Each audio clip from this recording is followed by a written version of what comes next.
What you don't know can hurt you. HireItDone.com.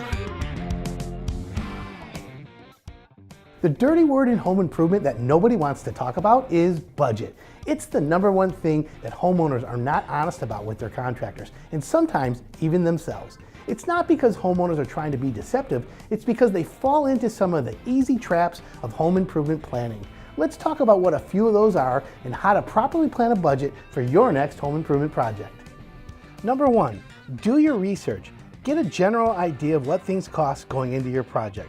Many homeowners are surprised at how quickly the cost of something like a kitchen or a bathroom remodel can add up. You can save yourself a headache later on by setting your own expectations appropriately.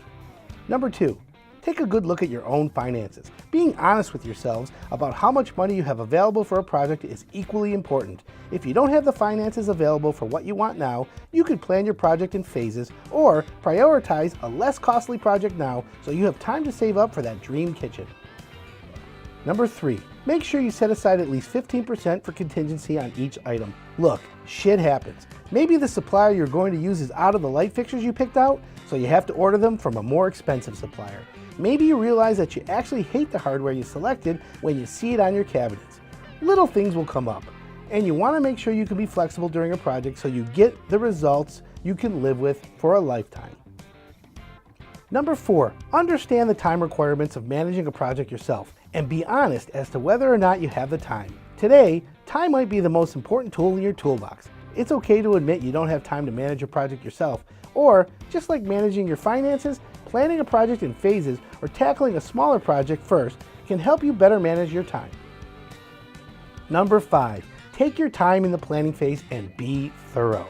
There is no such thing as too much planning. The more you're able to effectively plan your project out, the less likely you are to run into any unwanted surprises when you begin your project.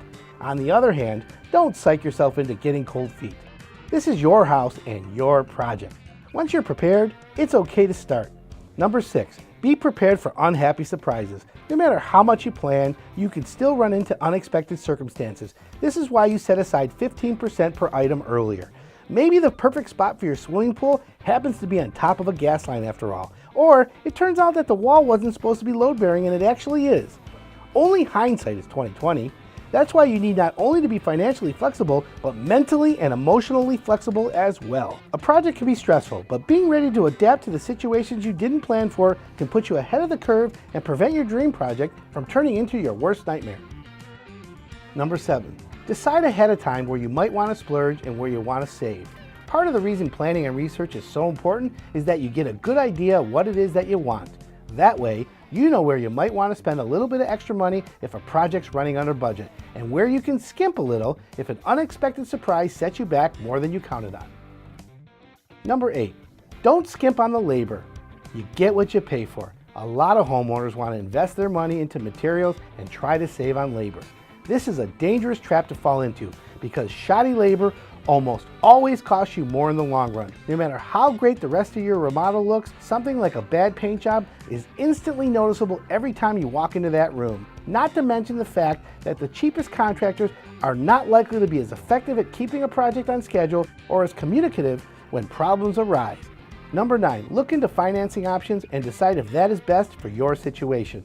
More and more contractors offer financing, especially ones who specialize in larger projects like design build or kitchen and bath remodeling. It's important to evaluate your situation and decide on what works best for you. Paying with cash might be the best way for one family, whereas pulling money out of an investment may not make the most sense in the long run for another. Planning a budget is all about minimizing stress, avoiding expenses, and making sure you get what you want. So avoid the traps and get ready to take on your dream project, whether you're ready now or planning for the future. If you have any questions, leave a comment below. I'd be happy to help. And if you liked the video, click the like button. It helps us. And while you're at it, go ahead and subscribe for more content like this. I'm Adam Helfman with Hire It Done, and I'll see you next time. What you don't know can hurt you. HireItDone.com.